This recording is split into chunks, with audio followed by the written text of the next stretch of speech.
Creating the perfect pitch deck. 12 slides you absolutely need to win. Startup investors receive gazillions of solicitations every single day. So you must build a compelling pitch deck if you want to draw their attention and raise money for your business. Here are 12 slides that will get potential financiers excited about your idea and make them want to hear more about your team and business model.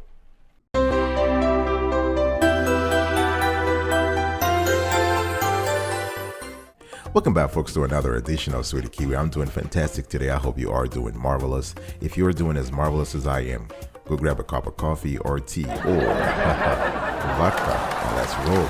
Today I want to talk to you about something very interesting. If you are a startup founder or you are in the founding team and you need to absolutely impress the next angel investor or just investor in general, there are a few things you need to do. Now, learn how to make your pitch successful. Before we even talk about the 12 slides, you need to be in the mindset of making your pitch successful. And here are a few tips to make your presentation as great as possible. Keep it simple. You have to understand, those investors you're pitching to, they are very, very busy. All right. So basically, you want to keep it simple. You have the great idea, trying to break it down, right? If you can keep it within 15 minutes, 20 minutes maximum, this is very great. Make it simple, straightforward, right? A simple and straightforward presentation always does better than a detailed presentation full of bullets. People get lost. Skip the bullets. Honestly, what you want to do here is that you want to tell a story, and normally you should have a sentence or two on each slide, maybe a graph when it comes to the financials, but having too many bullets in a presentation makes it boring. And the idea is you want to tell a story, right? Try to use large fonts and limit the number of words on each slide, all right? Whenever possible, and very important, whenever possible, use images to help tell your story. Speaking of telling a story, it's very important, right? Don't just stick to the facts. Tell the story. Tell the story of your products, of the idea. Talk about the value chain. Talk about the journey of that product or service from your startup into the market. All right, it's very important. Now, try to be very clear about the market opportunity. Don't overstate the market, the demand. Sometimes founders are found to exaggerate the size of the market because they want to get the funding so quick. So they are, they sort of have a little this sin here by exaggerating. Don't do it. Try to be as honest as possible. Any number you bring out, please back it up. Back it up with statistics, with trends, with real research. All right. Be clear about the money you want. Ask for the money. You want to ask for the ka-ching. It's very important. If you give a great story, if you tell a great story, but you forget to ask for the money, that's bad, because those investors are there for one thing. They are interested to see if your products or service is the next big thing, is the next unicorn, and they're coming there with their wallet to make sure, or the checkbook. If we have checkbooks these days, I don't think we do. But the thing here is that they are coming there ready to make a deal. If you are, if you're smart enough, if you're strategic enough to convince them to.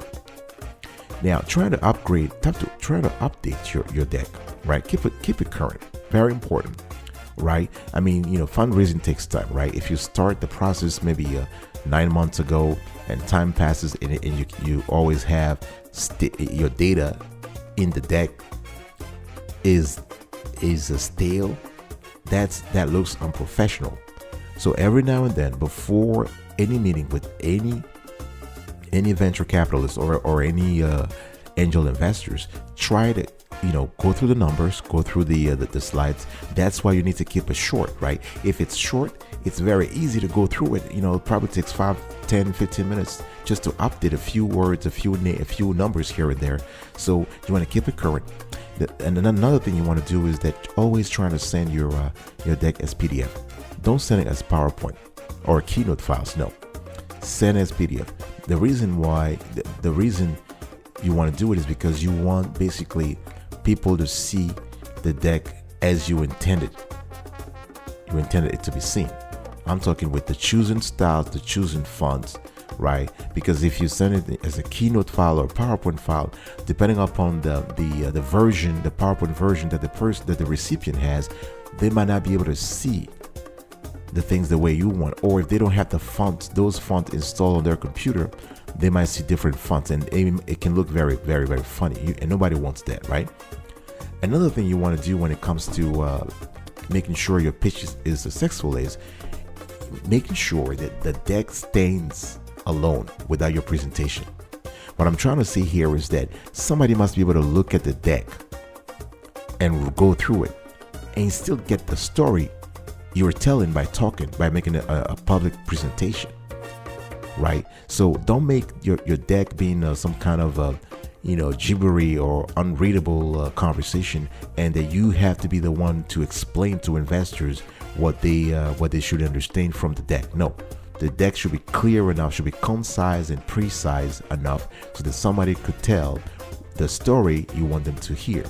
All right, I'll be right back right after this. Do not go anywhere.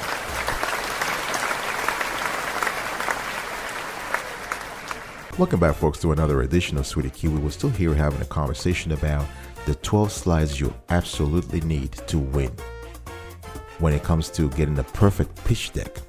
If you like the content so far, if you appreciate the clarity and the quality of our content, please consider subscribing to our channel. Turn on the notification bell, and we will send you every time we have a new show. You'll be the first to know.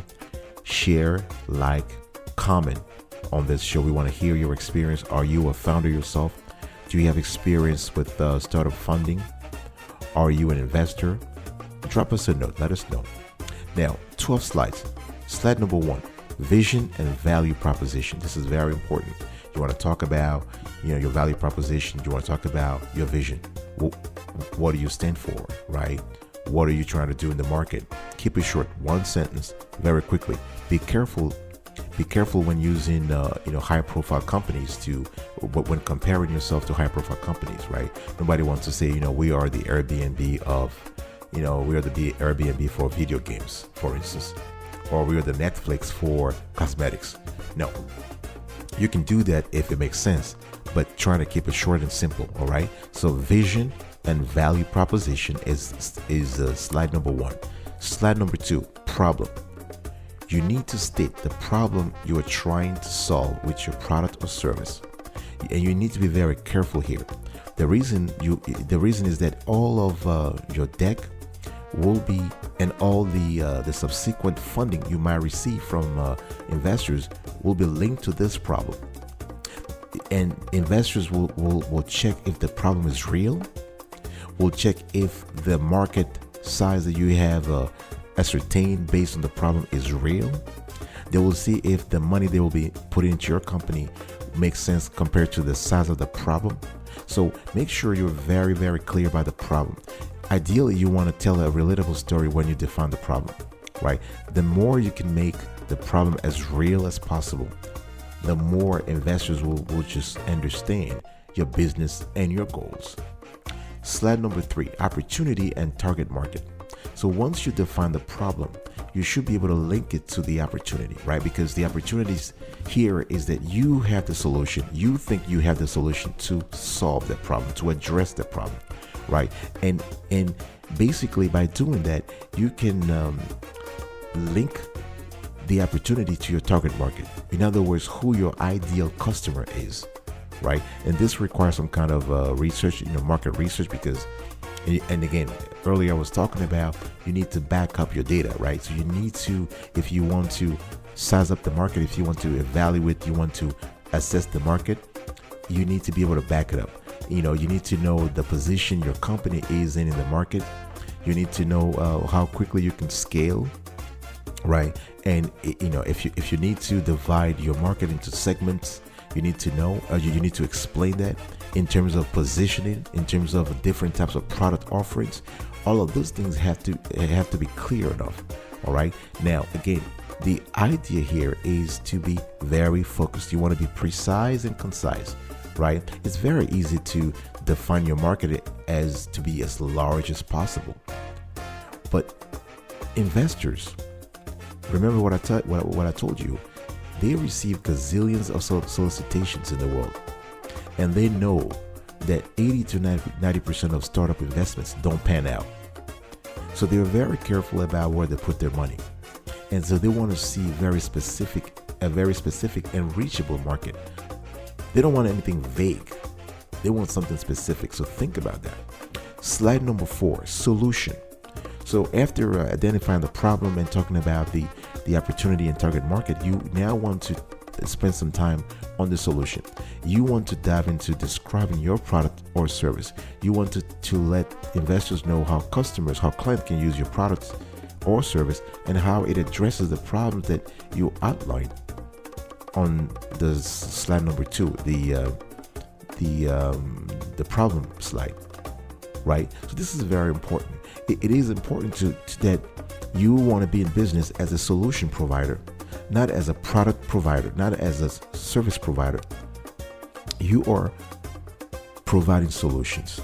Okay. So one thing you also have to understand is that instead of telling, it's better to show. Showing is always better than telling. Not just when pitching to an investor, but also in other things. You want to explain people. You want to explain things by showing. All right. I'll be right back right after this. Don't go anywhere.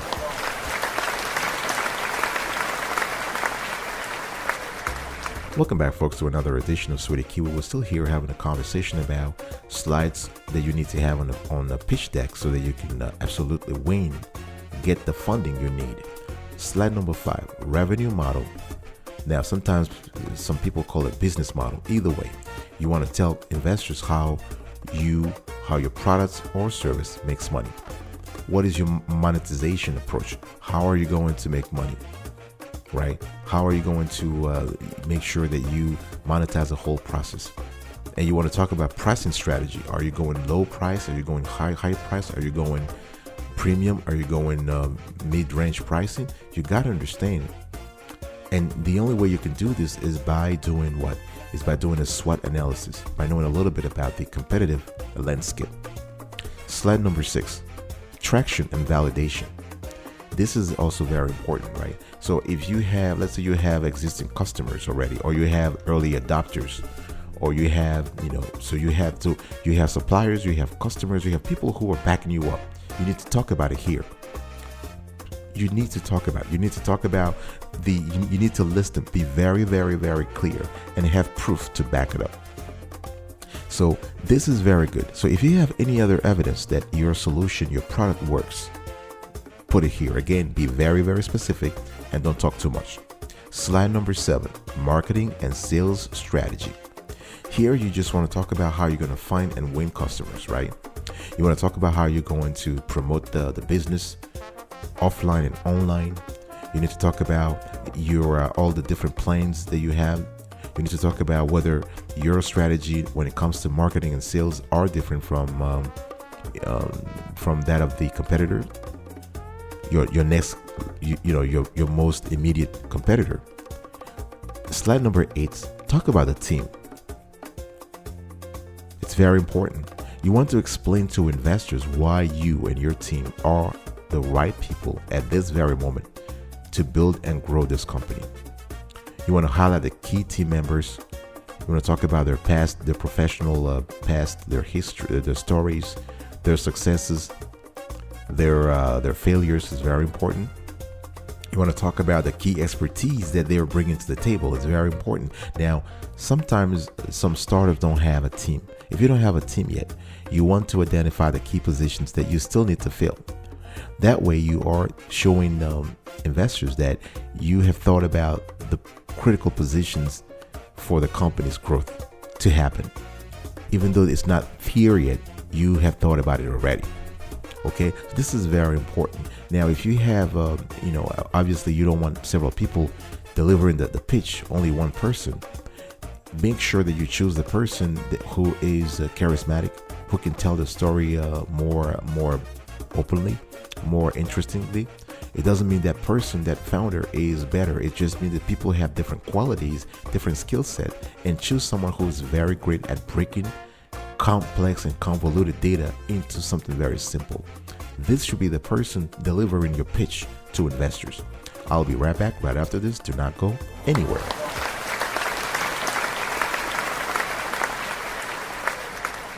Welcome back, folks, to another edition of Sweetie Kiwi. We're still having a conversation here about the 12 slides you need to win. You need to find funding. You need to create a perfect pitch deck. And if you just join us and you appreciate the clarity and quality of the content so far, please consider subscribing to our channel and turn on the notification bell so you are informed whenever we just drop a new show. And share, like, comment below. We want to say a thank you to our millions of viewers in the United States, Canada, in Australia, in Ghana, in Nigeria, in Brazil, in all over Europe, particularly in Germany, in Italy, in Spain. We just love you. Thank you for all the notes of encouragement. We appreciated that. Slide number 9, financials. Here you need to talk about, again, the financials. I'm talking about, income statements, cash flow forecast for at least 3 years, sales forecast, right? You don't have to get into in depth here. No, the investors don't need to have like a comprehensive balance sheets or comprehensive, equity statements. No, you just want to have those two: income statement, sales forecast, and cash flow. Because as a startup, it's very important to monitor your cash position. All right, so you want to be able to put those and give a nice takeaway about your projections. All right, remember, those are just forecasts, right? You're a startup, you have no operational history, so everything you say is just pure speculation. But the speculation has to be backed up by something. It has to be backed up by some kind of research, right? That's what you really want to do. So slide number 10, competition. Earlier I was talking about performing a SWOT analysis, right? SWOT stands for strengths, weaknesses, opportunities, and threats. So you want to really understand the competition in your industry, because every business has a competitor. I mean, unless you are so smart that you've identified the idea of the century and you are in a just complete monopoly. Even if you were in a monopoly, you wouldn't be there too long, because people will, other companies will enter the market at some point. So the thing here is you want to explain how you are different than other players on the market. And you want to explain to investors the competitive edge that you have. In other words, why your product and your product or service is superior, and why customers will choose you instead of one of the other players on the market. Is very important, right? And again, you have to be able to have a compelling argument to make the message stick. All right. So talk about the key advantages that you have that the competition lacks, right? And slide number 11, investment and use of funds. You want to let investors know how you use their money, right? Where is the cash going? Normally, if you prepare the cash flow forecast properly, this should be very easy to explain the investment and use of funds, because investment and use of funds, that process is linked to the cash flow forecast, right? So, but it's very important to be clear about where the money is going, and make sure that you break everything down all the way to the nearest, $1,000. Don't put things like miscellaneous on an income statement. No, say what it is. All right. And this slide is also the place where you have to ask for money. If you remember earlier, I was telling you need to ask for the money. You can't just have a whole 15 minutes or 20-minute conversation or presentation without asking for the money. You need to ask for the money. Are you looking for 1 million? Do you want 10 million? What do you want? Explain that very clearly. Number 12. Now, I was talking about 12 slides, and I've given you 11 slides so far. Now, slide number 12 is what I call the wild card. It's the Joker slide. You choose whatever you want to put on that slide, but you have to make sure that it is the slide that will seal the deal. So this slide must be compelling.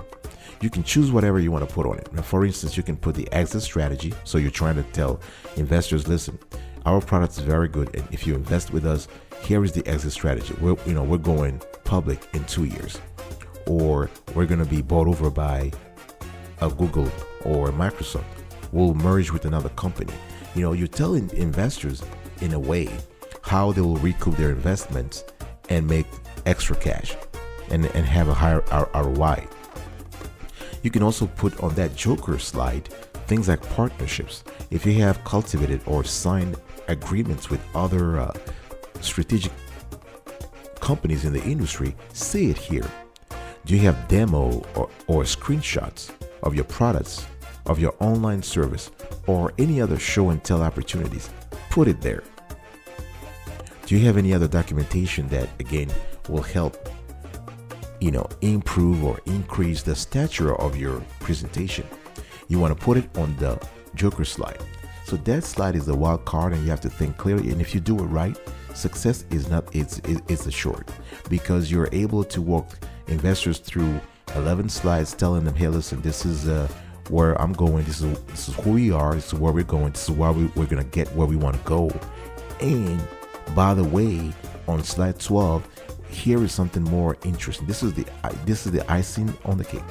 This is basically what will make you stick with us, right? So if you do it right, chances are you're going to get your funding. I'll be right back right after this. Do not go anywhere.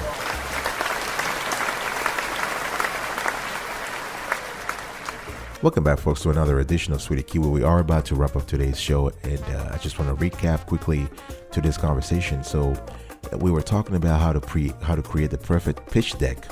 12 slides you absolutely need to win. Now, I spoke about how you should know, you have to learn how to make your pitch successful. And I spoke about the 12 slides: vision and value proposition, problem, opportunity and target market, solution, revenue model, traction and validation / roadmap, marketing and sales strategy, team, financial, competition, investment and use of funds, and the Joker slide, the wild card. All right, so this is it for today, and I want to, before I leave you, please keep in mind today's call to action. I like to always give a call to action in every show so that viewers and listeners can take something from the show. And today, make sure that there are some common documents that you need to have ready after you deliver your pitch. In other words, if you have investors who are fascinated by your presentation and want to sign right away, you need to have a few documents to sort of back up everything you said during the presentation. For instance, you need to have an executive summary, right? And this is basically a 2 or 3 page overview of your business. If your product is a little technical, you want to include technical documentation about your product. For instance, if you're starting a tech company or a medical company or a construction company, whatever, or whatever it is that you're starting, if it has a technical aspect to it, you want to attach the technical documentation. You also want to have detailed financial models, right? Because again, remember, you only put very important numbers on one slide, and that was slide number 9, financials. Now, if an investor wants to really dig deeper, or they want their team to, take a look, then you want to really have the detailed financial models. And here I'm talking about everything from R&D to employee related expenses to marketing to manufacturing. You want to really be as detailed as possible. And you also want to include comprehensive market research, right? I was speaking earlier about SWOT analysis, and you have to substantiate why you believe your product or service is superior to the competition's, right? If your product is superior to your most immediate competitors, you have to back it up, and this you can only do so in a detailed market research. All right. Thanks for listening to me, and I will see you next time. But until then, stay marvelous.